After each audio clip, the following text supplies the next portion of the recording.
Asha Degree has not been found, regardless of what you may be seeing on this app.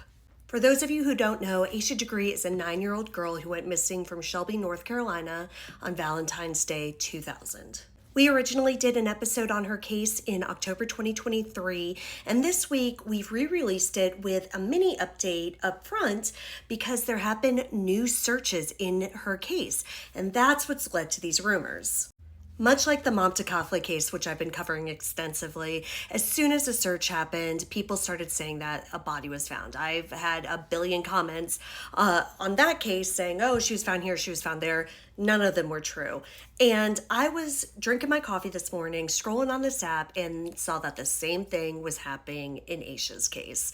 And you all know I hate misinformation, so let's set the record straight. Now, several properties were searched in Shelby, North Carolina that were just a few miles away from Asha's house and on the route that she walked that night. And while evidence was found, potentially huge evidence, like this green car that's very similar to what the FBI told us to be on the lookout for back in 2016, no human remains were found.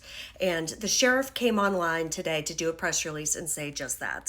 Sheriff Alan Norman came on and said the search warrants executed this week by the Cleveland County Sheriff's Office, the FBI, and the SBI are related to the disappearance of Asha Degree. The search warrants were obtained based on physical evidence directly connected to Asha's disappearance. Multiple items of interest were taken from the sites and will be analyzed. It is important to dispel rumors circulating about the investigation. No human remains were recovered. Again, no human remains were found. The investigation is ongoing and official information will be released by the Cleveland County Sheriff's Office when appropriate. Please do not spread rumors on social media out of respect for Asha's family and this investigation. It got so bad that Roy Dedman, the man whose property they searched, hired a lawyer who held his own press conference to say, my client did not make a deathbed confession no matter what you guys see on social media. And I'm using his name because his lawyer straight up used his name and his address in his conference. This investigation. Here's what he says.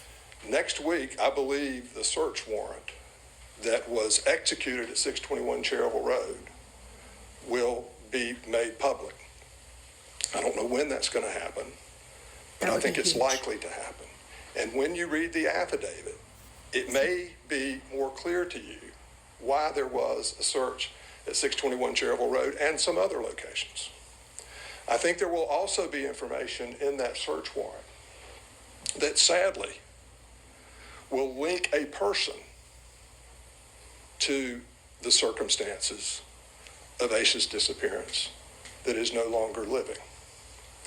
And it's very possible, not saying that the person that was named in the search warrant had anything to do with her disappearance, because I don't know any more than you do, or any more than the Sheriff's Department or the FBI or the SBI does. But it's very possible that that person who's no longer here has the answer as to what happened to Asha. And the answer may very well never be known. So that statement from the lawyer is really interesting to me. It sounds like he's saying, yes, there's a reason the police were at this address, but it's not my guy, who's 80 years old, by the way.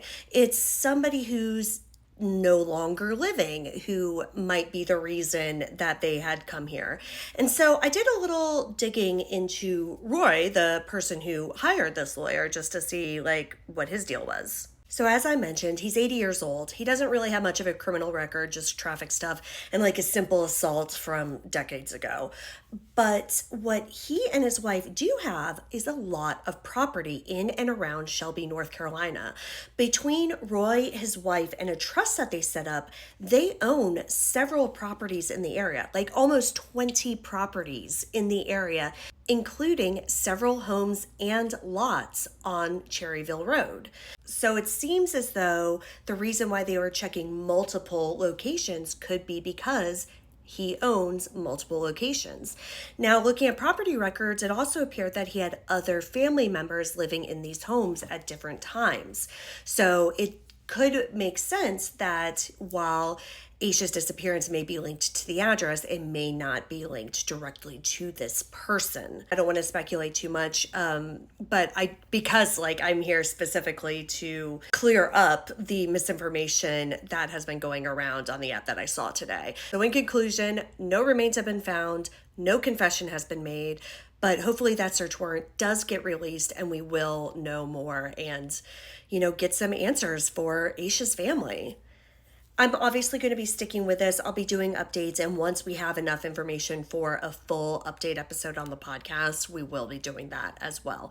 In the meantime, you can listen to Aisha's entire story on the podcast, and then they were gone on your favorite podcast app.